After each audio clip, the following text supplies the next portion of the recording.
My ex-wife told our son he needed a real father, so she convinced him to take her new husband's last name. I signed the papers without a fight. She smiled like she'd won. But the life she promised our son didn't last. Piece by piece, it all collapsed. This is what happened. My name is William Aldridge. I'm 39 years old, and I've been divorced from my ex-wife, Brooke, who is 36 years old, for a little over 4 years now. We were together for 10 years in total, married for 8 of them. We had our son, Oliver, when I was 27 and she was 24. We were young, still learning who we were, trying to navigate adulthood, parenthood, and marriage all at once, while building careers and a future at the same time. We were figuring everything out as we went, convinced that love and determination would be enough to carry us through. Brooke and I met the way people like us often do, through our families. Both of our families were involved in real estate and development, and our paths crossed at a private event hosted by mutual connections. It was one of those polished evenings where everyone knew everyone and first impressions carried weight. We were both young, attractive, and came from wealthy families. On paper, we made sense. In person, the chemistry was immediate. Conversations came easily, laughter followed, and before the night was over, it already felt inevitable that we'd see each other again. We started dating shortly after, and within those circles, people noticed. We were well-dressed, well-connected, and outwardly effortless. Before long, we were being referred to as the couple, the ones everyone expected to go the distance. After 6 months, we moved in together. It felt fast, but in our world, momentum mattered. 2 years later, we were married in a wedding that matched every expectation placed on us. The ceremony was held at an exclusive venue, white stone, manicured gardens, long tables draped in linen and candlelight. Guests flew in from across the country. There was live music, a full orchestra during the vows, and speeches that spoke about legacy, family, and a future already assumed to be secure. It was elegant, expensive, and flawless from the outside. Our son Oliver was born on June 27, 2013. Holding him for the first time, I believed, completely, that we were building something lasting. Not just a marriage, but a family that would carry the best parts of both our worlds forward. In the beginning, we believed love and effort would be enough. But real life has a way of testing that belief. The cracks didn't appear overnight. They formed slowly, small disagreements, missed conversations, growing distance, until one day everything collapsed all at once. It was the classic story. We grew in different directions. I threw myself into my career as a civil engineer, spending long hours on infrastructure projects, chasing stability in a future I thought would benefit our family. I told myself the sacrifices were temporary, that the long nights and constant pressure would be worth it in the end. I'd come home exhausted, still covered in dust from job sites, my body aching from long days in the field. More often than not, I'd find Brooke on the couch, scrolling through social media, lingering on photos of her friends' vacations, luxury dinners, and picture-perfect lives. Brooke wanted the lifestyle she'd grown up with, but without the years of work and sacrifice her parents had put in to build it. She came from money, new money. Comfort came easily to her, and patience didn't. Her father, Scott Manning, was a highly successful real estate developer owning a chain of offices across the United States, specializing in high-end properties for upper-class clients.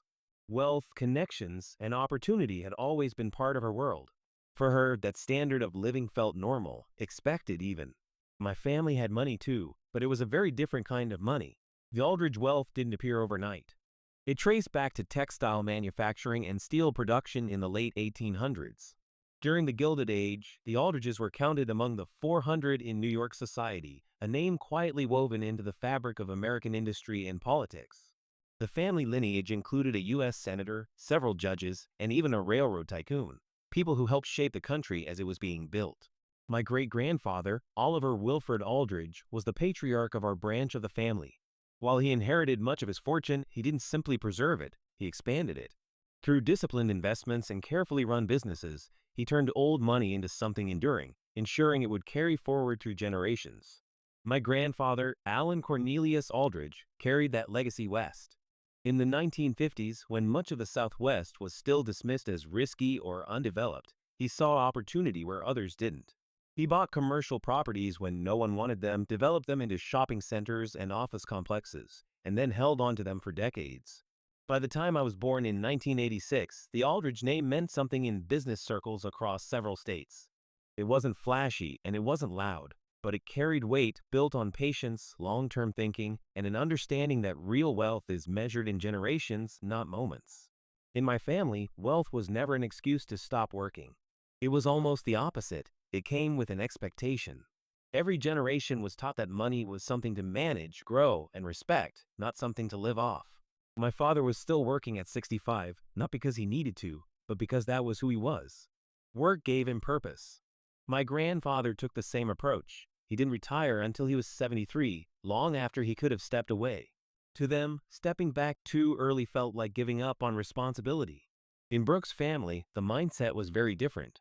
Her parents' success had created easy access to money for the next generation.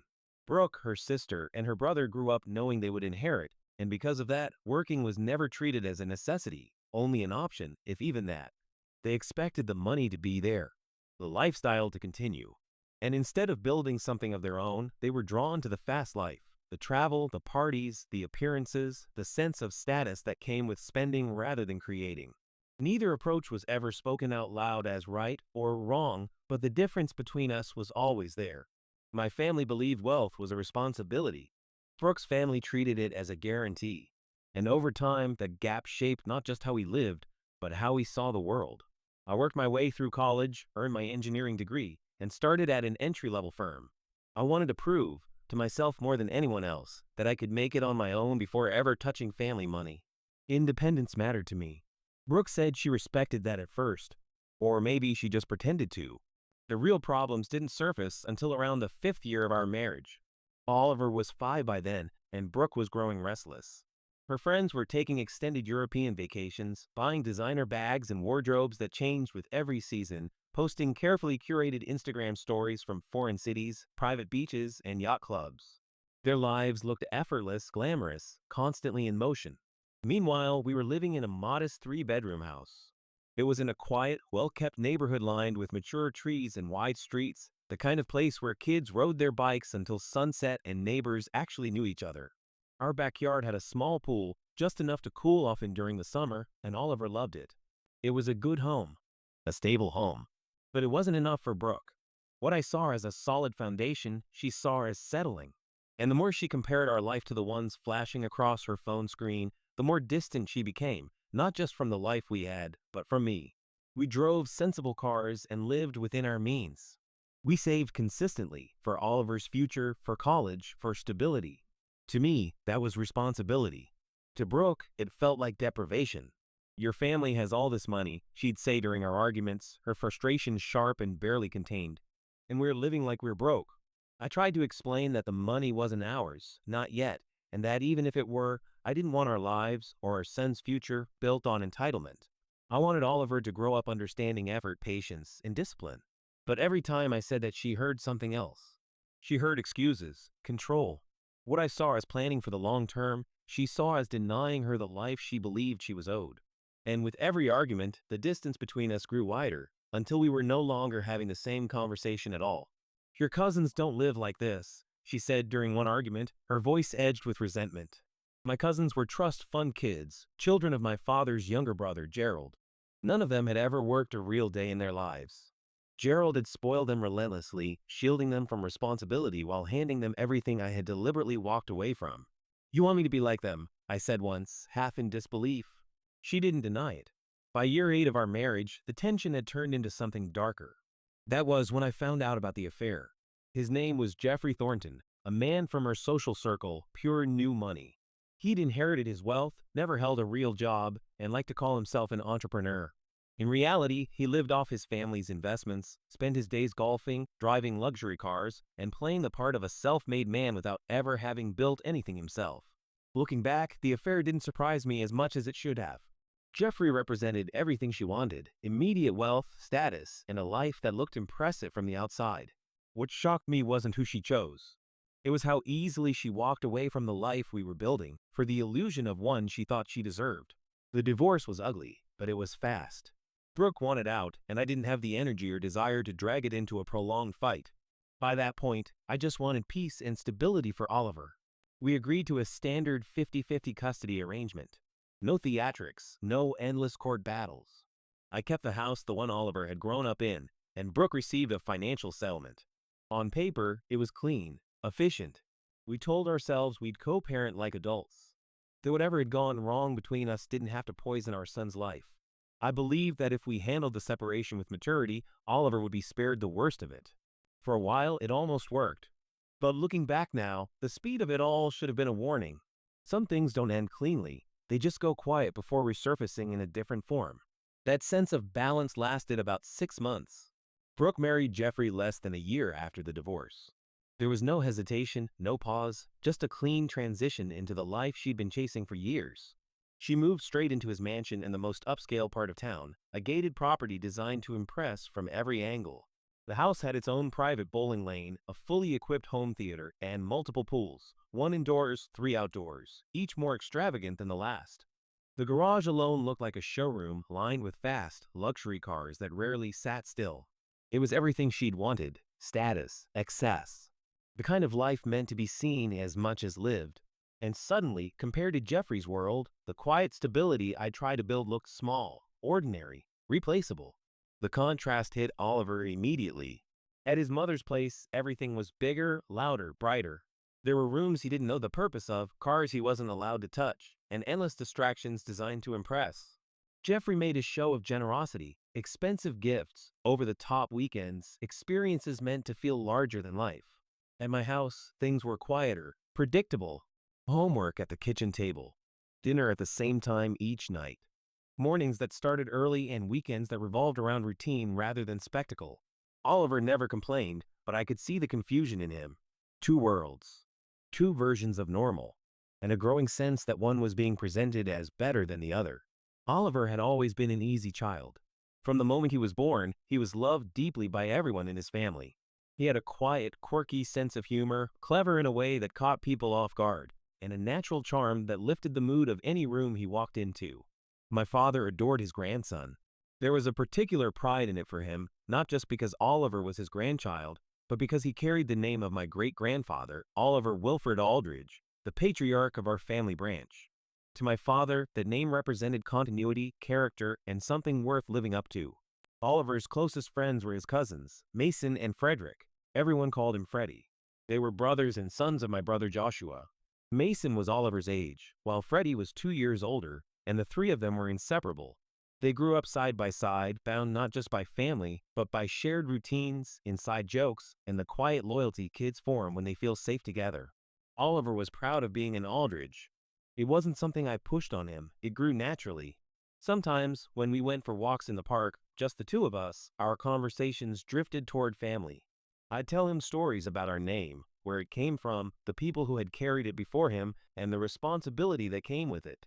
Not responsibility in the sense of pressure, but in character. I explained that being an Aldridge wasn't about money or status. It was about how you treated people, the work you put in, and the choices you made when no one was watching. He listened closely, asking thoughtful questions, absorbing more than I realized at the time. Sometimes he'd walk a little taller afterward, proud in a quiet, unspoken way. Those walks weren't about the past as much as they were about grounding him in who he was. I wanted him to understand that his name connected him to something bigger than either of us, a lineage built on effort, integrity, and continuity. Looking back now, those moments feel fragile. Not because they weren't real, but because I didn't yet understand how easily a child's sense of identity can be reshaped when someone else decides to tell a different story. Oliver was never drawn to excess. He loved our simple overnight camping trips, short getaways, and the occasional vacation to Disneyland. What mattered to him was time, not spectacle. Presence, not extravagance. He had everything a boy his age needed: toys, his bike, sports equipment, a computer, a television. Oliver attended an exclusive private elementary and middle school alongside his cousins, a place that emphasized structure, discipline, and opportunity. He fit in naturally, grounded by a family that valued effort, stability, and connection over appearances. That balance didn't disappear overnight. It eroded quietly. At first, the changes were small. Oliver would come home from his mother's house talking about things he hadn't cared about before: brand names, expensive gadgets, places he'd never asked to go. Nothing alarming on its own. Just different. Jeffrey encouraged it. He introduced Oliver to experiences designed to impress rather than connect. Private clubs, VIP sections, the kind of privileges that feel exciting to a child but teach the wrong lessons too early. Brooke framed it as giving him the best. At my house, life stayed the same: structure, responsibility, consistency. I didn't compete. I refused to turn parenting into a contest of who could provide more spectacle. Over time, Oliver began to notice the contrast. One home was built around routine and presence, the other around indulgence and display. He didn't say one was better, but I could see him trying to reconcile the two worlds inside himself. The real shift came in the way Brooke talked. Not openly, not directly, but persistently. She began presenting Jeffrey as the father figure who was always there, the one who didn't work long hours, the one who could drop everything and show up. I became the opposite by implication. The father who was absent even when I was present. The man who chose work and principles over comfort. Oliver never repeated her words verbatim. He didn't need to. Children absorb tone more than language. And slowly, the foundation we'd built, quiet, steady, strong, began to feel questioned rather than secure. Oliver began spending his weekdays with Brooke and Jeffrey at the mansion, then coming back to my house on weekends. He was 9 years old, still young enough to accept things as they are, but old enough to feel that something didn't quite make sense. He was trying to understand why he had two homes. Why Mommy's house had multiple pools, a game room, and endless space, while Daddy's house had a modest backyard, a small pool, and a swing set. But the contrast wasn't just physical, it was philosophical. At Brooke's place, Oliver had staff. People cleaned his room, prepared his meals, and drove him to his activities. Life happened around him, not with him. Responsibility was invisible. Effort was outsourced. At my house, we did things together. We cleaned. We cooked. We worked in the yard side by side. Oliver had small daily chores, nothing harsh, nothing unreasonable. Just enough to teach him that being part of a household meant contributing to it. I was teaching him life skills, independence, the quiet pride that comes from knowing how to take care of yourself and the space you live in. Brooke was teaching him something very different, whether intentionally or not. She was teaching him that money smooths everything out, that inconvenience can be eliminated, that effort is optional when resources are available. Oliver stood between those two lessons, absorbing both, and I could see the tension forming, not rebellion, not entitlement yet, but confusion. A child shouldn't have to choose between worlds. But slowly, he was learning that one world demanded growth while the other promised comfort without cost. I watched my son slowly change, from a normal, grounded kid into a miniature aristocrat in training. Not overnight, but inch by inch. Expectations began to replace gratitude. When I asked him to clean up his toys, he'd sigh dramatically and say things like, "Jeffrey has people who do this." Not out of malice, just repetition. Words absorbed from another household where effort had been made invisible. When I cooked dinner, nothing elaborate, just pasta, pizza, or tacos, he'd compare it unfavorably to the chef-prepared meals he'd had the night before at his mother's house. He wasn't trying to be unkind. He was learning a new standard, one where simplicity was something to be tolerated rather than appreciated. Still, I never spoke badly about Brooke or Jeffrey in front of Oliver. I never put him in the middle or asked him to choose. I kept my focus where it belonged, on being present during the time I had with him. We did homework together at the kitchen table. I drove him to Little League practice and stayed for every game, cheering from the sidelines like I always had. We cooked together, cleaned together, and spent our weekends watching movies on the couch. It was simple, ordinary, real. Those moments were about connection, not convenience. About building a relationship, not a dependency on wealth. But while I was doing that, Brooke was building something else entirely. She was building a new family, one where I didn't fit. One where my role was being slowly reduced, rewritten, and quietly erased. One where I no longer fit the role of father the way she wanted my son to see it. Brooke started reframing the past, carefully, subtly at first. I wasn't framed as unreliable or cruel. That would have been too obvious. Instead, I became small. The father who worked all the time. The man who could have given more but chose not to. The one who prioritized principles over people. Jeffrey, on the other hand, was positioned as presence, availability, stability. The man who was there. I didn't hear most of this directly. It filtered back through small comments Oliver made without realizing their weight. Innocent observations that carried someone else's narrative behind them. That was when I understood something important. The first signs were subtle enough that I almost talked myself out of noticing them. Oliver began calling me William sometimes instead of Dad. It wasn't constant, just often enough to sting. When I gently corrected him, he looked genuinely uncomfortable and apologized. He said his mom had told him it was okay to call grown-ups by their first names if they were friends. I asked if he called Mom for Brooke, and he said no, so I said, "Then you aren't calling me William either." "I am Dad to you." Oliver shrugged, but stopped calling me William. Then came the comparisons. Jeffrey says real men drive sports cars. Jeffrey took me to a baseball game in the VIP lounge. Everyone there was really important. Jeffrey knows the mayor. None of it was said with malice. Oliver was repeating what he was hearing, trying on a new language to understand a new world. But each comment quietly replaced something: respect, identity, the space a father is meant to occupy. Each comment landed like a small cut. I bit my tongue through all of it. Oliver was 9, then 10, then 11. He was processing a divorce, a new family, and two very different definitions of what a man and a father looked like. I reminded myself over and over that he was still a child, that he was absorbing, not choosing. I told myself my role wasn't to compete or to correct narratives out loud. My role was to remain steady, to keep showing up, to let consistency speak louder than luxury.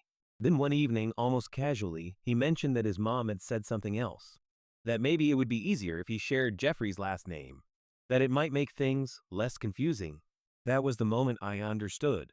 This wasn't just influence anymore. It was erasure. Brooke wasn't simply building a new family. She was slowly dismantling my place in our son's identity. And she was doing it carefully through comfort, status, and repetition until the idea of replacing me felt reasonable. I wasn't going to make things harder for Oliver by showing him how much it hurt me. He was already caring enough. So I kept my reactions measured and my emotions contained. Whatever I felt, I dealt with it privately. The real shift came when Oliver was 11. Brooke called one evening, her tone unusually careful. She said they wanted to talk about family planning, that there were some things they felt needed to be discussed openly and maturely. She explained that the three of them, Brooke, Jeffrey, and Oliver, had already talked, and now they wanted to make things official. The word landed heavier than she probably intended. Official didn't mean structure or boundaries. It meant redefining what family meant, without me in the room. I listened without interrupting, already sensing where the conversation was heading. This wasn't a discussion. It was a presentation, a decision framed as progress. And for the first time, I understood that what was about to happen wasn't just about logistics or names. It was about replacing me cleanly, permanently, and with my own signature if they could get it. A name change and an adoption. I showed up at their house for that meeting with the uneasy feeling that I was walking into an ambush. The place itself was obscene.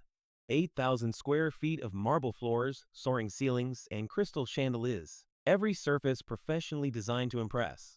Nothing personal. Nothing lived in. Staff moved quietly through the space, handling everything before anyone had to ask. Jeffrey answered the door dressed in what passed for casual, tailored, effortless, expensive in a way that didn't bother pretending otherwise. The outfit probably cost more than my monthly mortgage. He smiled like a host welcoming a guest, not a man facing his wife's ex-husband.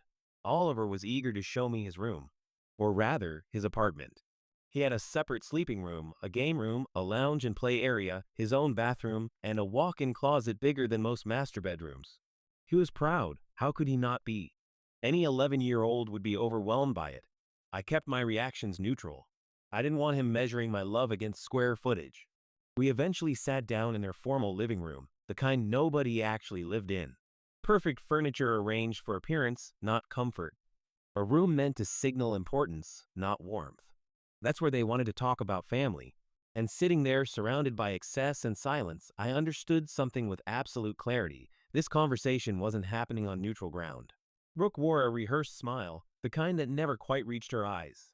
Jeffrey looked smug, settled back in his seat like this was already decided. Oliver sat between them, tense and uncomfortable, his body language screaming that he'd rather be anywhere else. "William, we wanted to discuss Oliver's future," Brooke began, her tone careful and practiced. She went on about how Jeffrey had been such an incredible father figure over the past few years. How Oliver looked up to him. How well they bonded. I looked at Oliver, waiting for him to meet my eyes. He didn't. He stared down at his hands instead. Jeffrey leaned forward and jumped in before the silence could settle. The boy needs stability and consistency. A proper family structure. I ignored him and turned back to my son. "How are you feeling about this, buddy?" Oliver hesitated. Then he glanced at Brooke. At Jeffrey. Only then did he speak. "I like having a dad who's around more. It stung, but I understood. Jeffrey didn't work. He was always available. I had a demanding career, one that sometimes required 60-hour weeks. In a child's mind, presence is simple. Available equals better. Oliver wasn't choosing between fathers. He was responding to what felt immediate and easy, without understanding the cost of what was being quietly taken from him. "What are you actually asking?" I asked Brooke. Brooke took a breath, as if bracing herself for something difficult. "We think it would be best," she said carefully, "if Jeffrey adopts Oliver legally, given the Thornton name." The words hung in the air longer than they should have. She explained it like a practical solution, that it would make things less confusing at school, easier socially, more cohesive as a family. She used words like unity and belonging. Jeffrey nodded along, arms crossed, already confident in the outcome. I didn't look at him. I looked at Oliver. "What do you think?" I asked. Oliver shifted in his seat. His eyes flicked toward his mother again before he answered. "They say it would make things simpler," he said quietly. Simpler. In that moment, I understood exactly what they were asking me to give up. Not paperwork. Not a name. They were asking me to step aside. To allow my son's identity to be rewritten so I would fade into the background, legally, socially, emotionally. And the cruelest part was how gently they framed it. Like a favor. Like progress. Like something a reasonable father would agree to if he truly loved his child. But in reality, she wanted to erase me completely. Replace me with the upgrade model. "Oliver is 11 years old," I said carefully. "This is a big decision." Jeffrey didn't hesitate. "He's old enough to know what he wants. We've discussed it extensively. This is what's best for everyone." "Everyone except me," I said. Brooke's expression hardened. The rehearsed warmth vanished. "This isn't about you," she said flatly. "It's about what's best for our son. He deserves to have a father who can provide the life he deserves." "I do provide for him," I replied. She nodded once, almost dismissively. "And Jeffrey can provide more. Better opportunities. Better connections. The Thornton name opens doors." I looked at Oliver again. "Is this what you want?" He nodded slowly, still unable to meet my eyes. "Jeffrey said I could be a Thornton," he added quietly. "Like really part of the family." That was the moment it fully sank in. My son, my 11-year-old son, had been taught that his own name wasn't enough. That I wasn't enough. That to matter, to belong, he needed to become someone else. I stood up. My legs felt heavy. "I need time to think about this." Jeffrey scoffed. "There's nothing to think about. Either you do what's right for the boy, or you're just being selfish." I didn't respond. I walked out of that house without looking back, knowing that whatever decision came next, something essential had already been taken from me. For the next 3 months, they pressured me relentlessly. Brooke sent daily texts framed around Oliver's emotional needs. Long messages about stability, belonging, and what he was struggling with. Jeffrey's lawyer followed up with formal letters citing the child's best interests, written in the cold, polished language meant to intimidate rather than persuade. Even Oliver began to ask questions during our weekends together. Questions that didn't come from him. "Why won't you let me have a real dad?" That's when I understood how thorough they'd been. They had isolated me, reshaped the narrative, and slowly positioned me as the obstacle, the selfish one standing in the way of the family Oliver was meant to have. Brooke had always been strategic, but Jeffrey added something else entirely: resources, legal muscle, and a kind of ruthlessness that took it to another level. Then my own family started hearing about it. My mother called, confused and worried, asking why Oliver was telling Mason and Freddie that he might be changing his last name. My sister, Alicia, wanted to know if I was really okay with it. Alicia was single, without children of her own, but she had always adored and spoiled Oliver, Mason, and Freddie. Even my cousin Douglas reached out. He'd heard rumors about Oliver becoming a Thornton. "It's complicated," I told them all. But it wasn't complicated. It was calculated. Brooke wasn't trying to coexist with me as Oliver's mother. She was trying to replace me entirely. And she was willing to erase our son's legal identity to do it. The final push came 4 months later, at Jeffrey's birthday party. They rented out a private room at the country club. Around 90 guests. The Thornton and Manning families. Wealthy friends. Business contacts.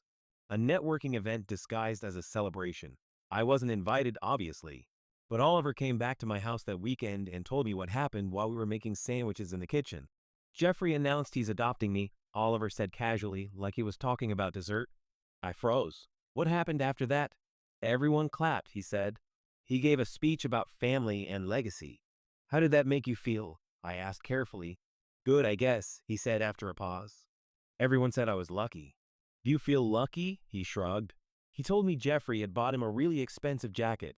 That at one point Jeffrey leaned down and said, "You're a Thornton now. You'll be part of something bigger." Bigger than what? I asked. Oliver hesitated. Than being an Aldridge, I guess. And there it was. My 11-year-old son, standing in front of me, had been taught that his own name, his own heritage, wasn't enough. That to be accepted, to belong, he had to trade his identity for approval. Not because he wanted to, but because everyone around him had applauded when he did.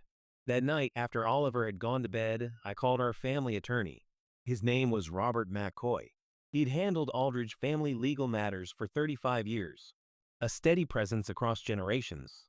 He wasn't flashy or loud. He didn't need to be.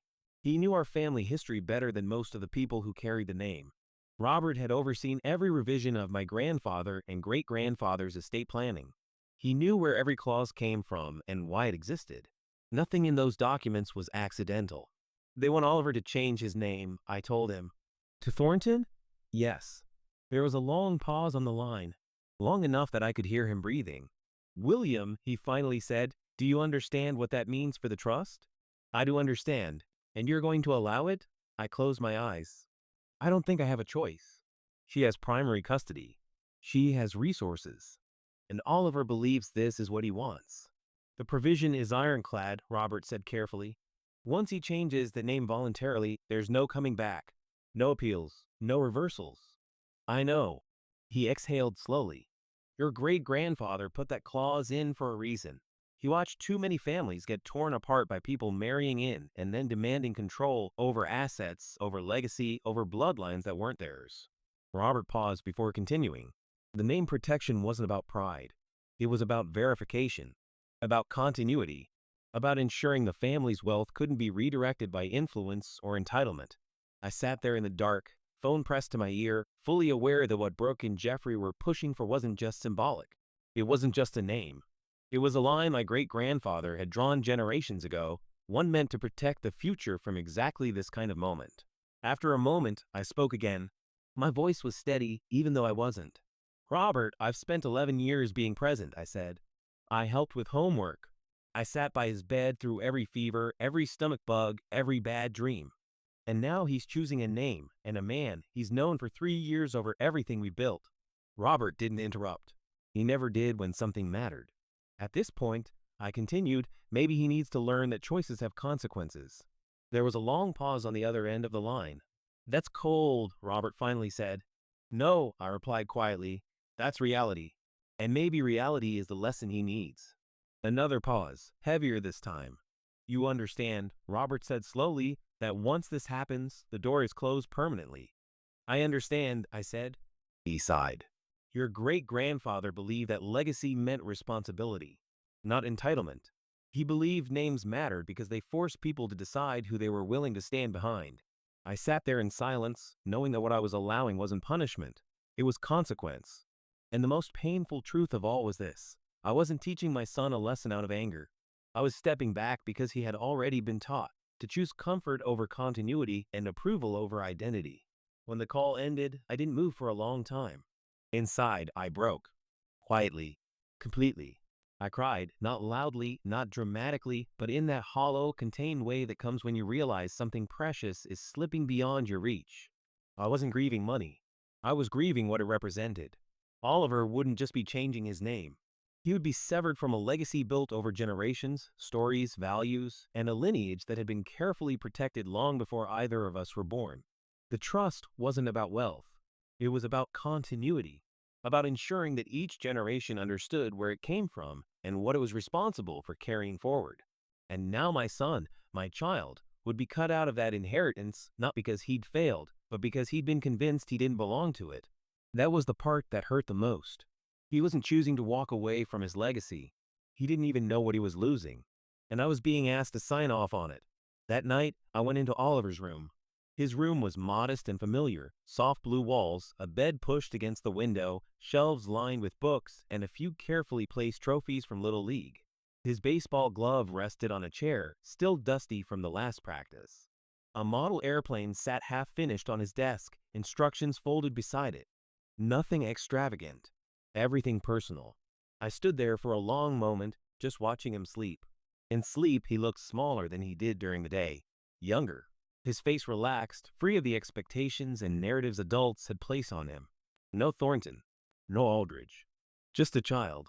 His breathing was slow and steady, innocent, unaware of the weight being placed on his name, his future, his sense of belonging.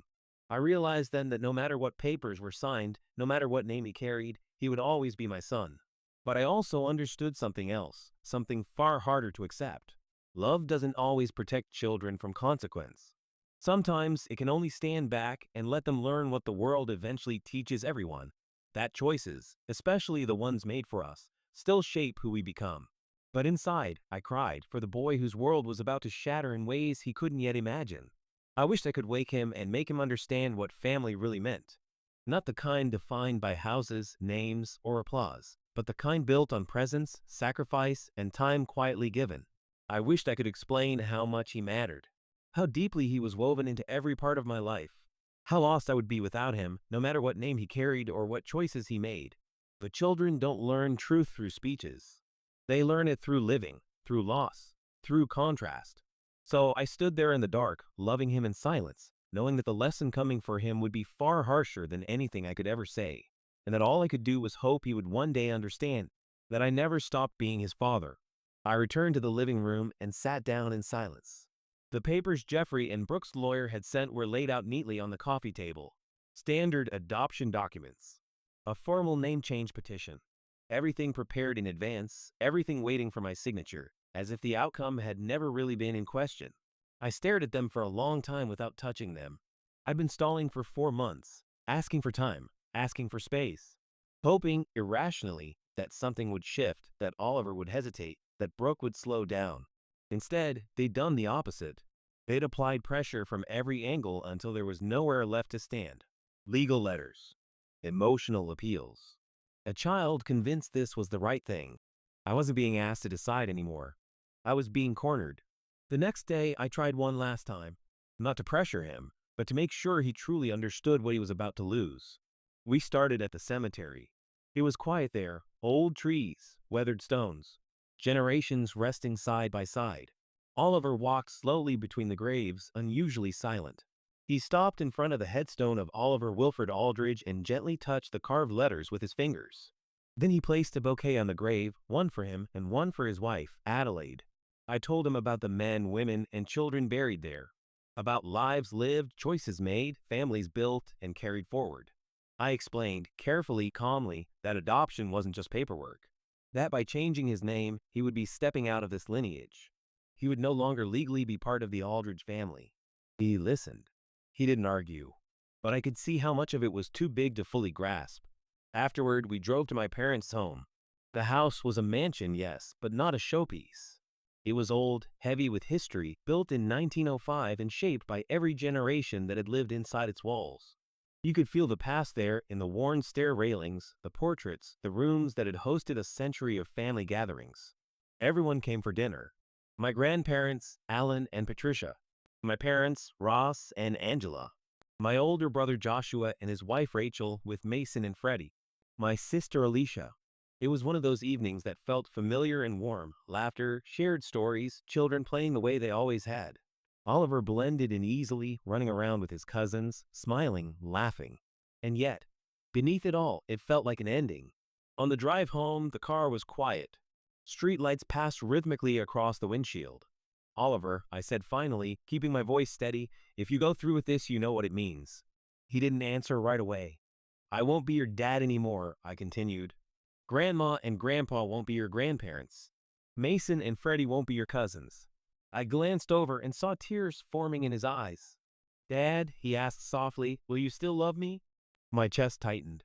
Always, son. I paused before saying the rest. But you won't be my son anymore.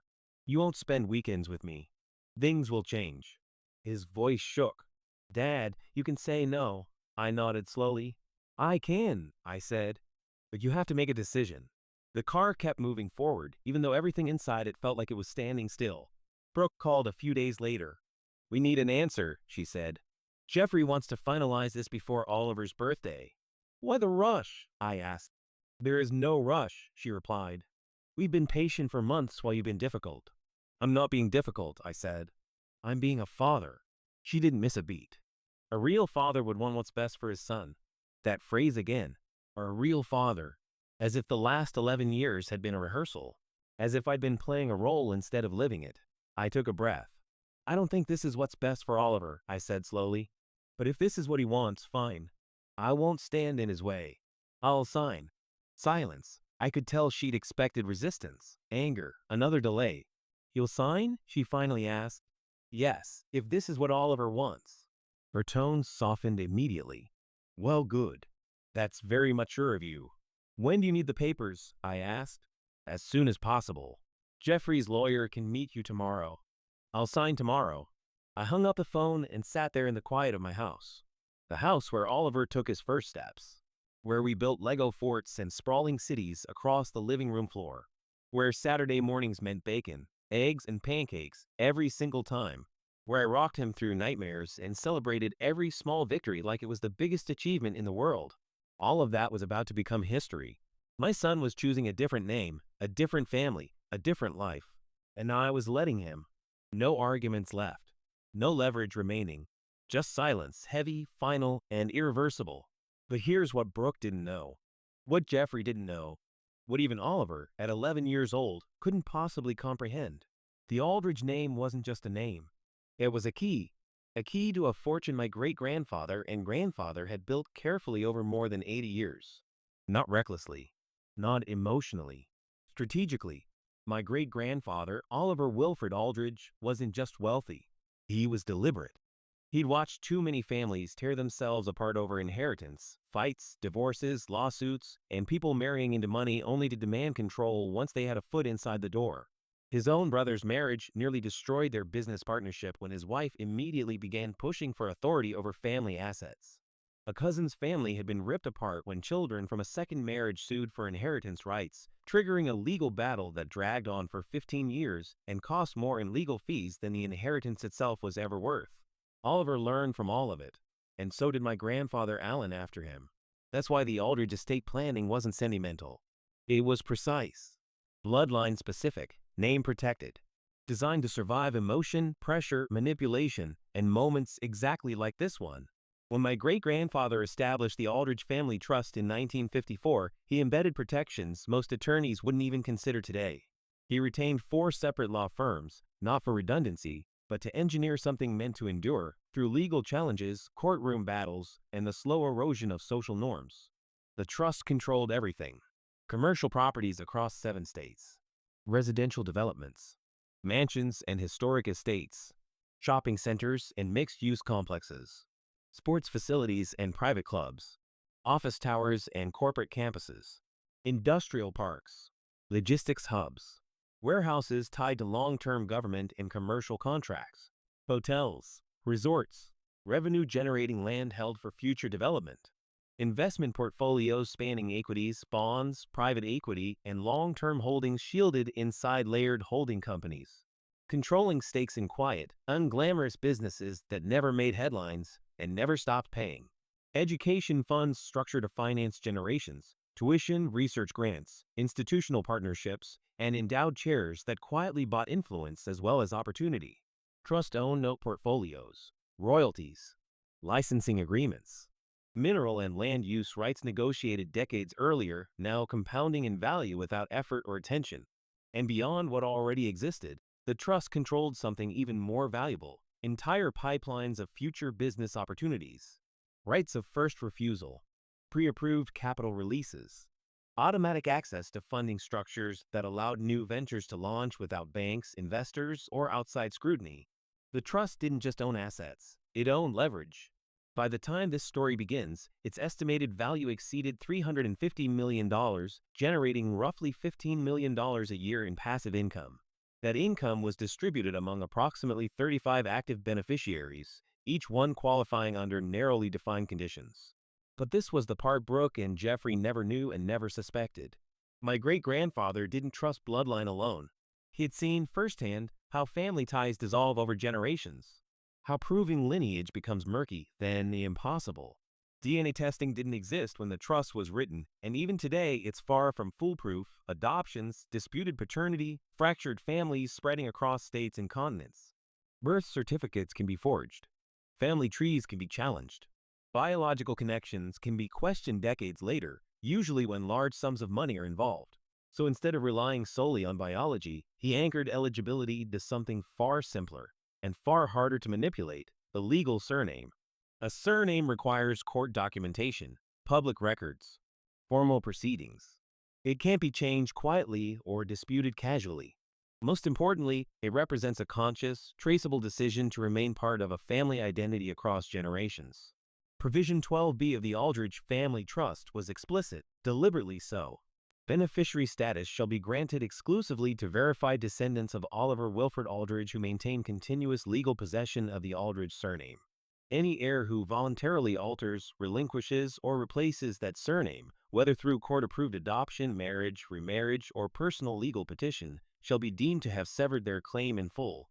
Such action shall result in the immediate and permanent forfeiture of all rights, privileges, income distributions, asset access, voting authority, educational funding, and future consideration associated with this trust.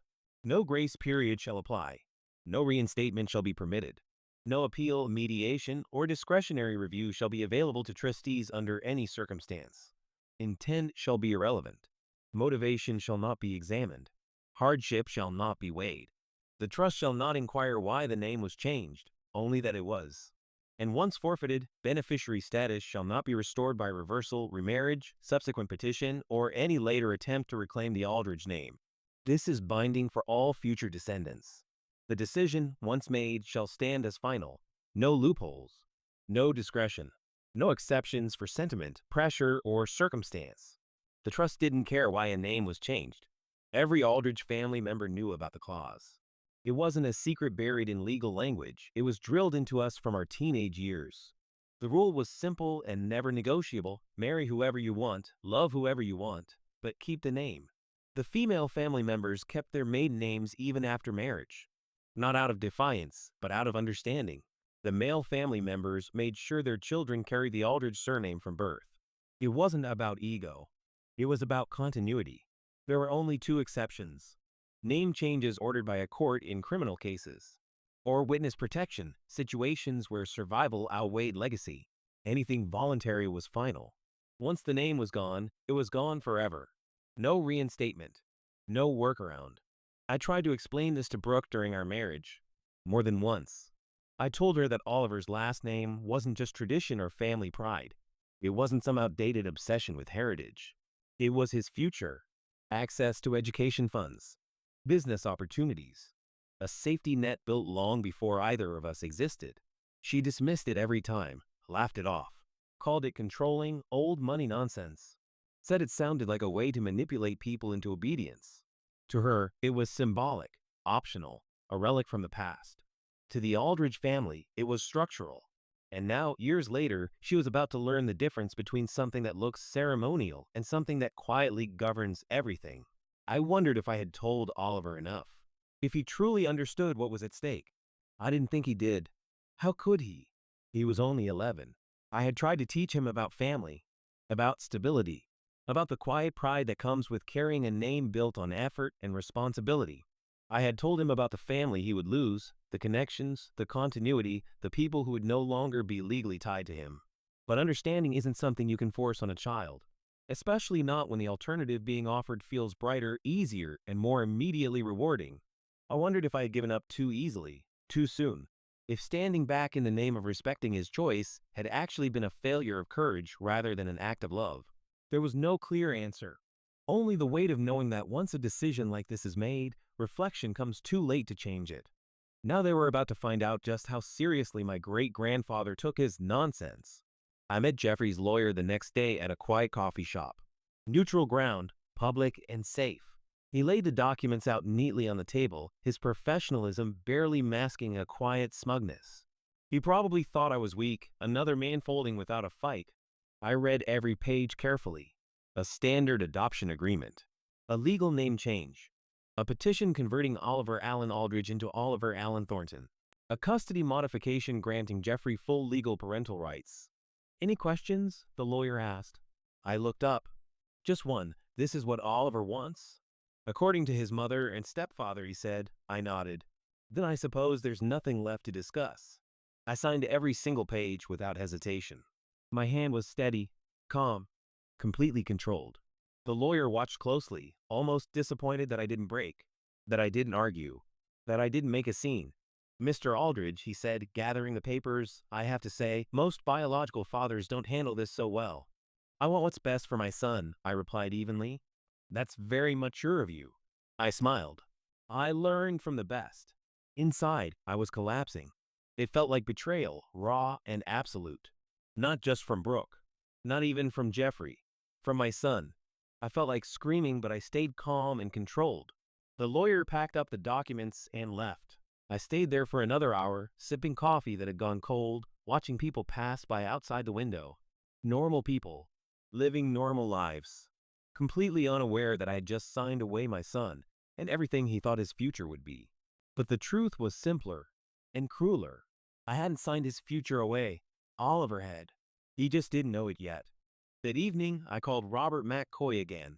It's done, I said. There was a brief pause. You signed? Everything? Adoption. Name change. All of it. Robert exhaled slowly. William, I need to ask you one more time. Are you absolutely sure about this? I didn't hesitate. Robert, I've spent 11 years being the best father I could be. I sacrificed time, money, and opportunities to be present in his life. I showed up. Every time. My voice tightened despite my effort to keep it steady. And now he's choosing a man who bought his affection with expensive gifts and a big house. If he's old enough to make that choice, he's old enough to live with the consequence. Robert was quiet for a long moment. I understand, he finally said. Another pause, longer this time. Then you need to understand the mechanics, Robert said carefully. The provision activates the moment the name change is legally finalized. How long? Court approval usually takes 2 to 3 weeks once the judge signs off. After that, it's official. And the trust? We'll need to file the documentation immediately. I didn't hesitate. Do it. Robert inhaled slowly. The moment his name legally changes, I want him removed from every trust document, I said. Every education fund. Every property deed. Every benefit structure. I paused, then added, quieter but firm, like he never existed. This is permanent, William, Robert said. Once we activate Provision 12B, there's no mechanism for reinstatement. I understand. He hesitated. He's your son. I closed my eyes. He was my son.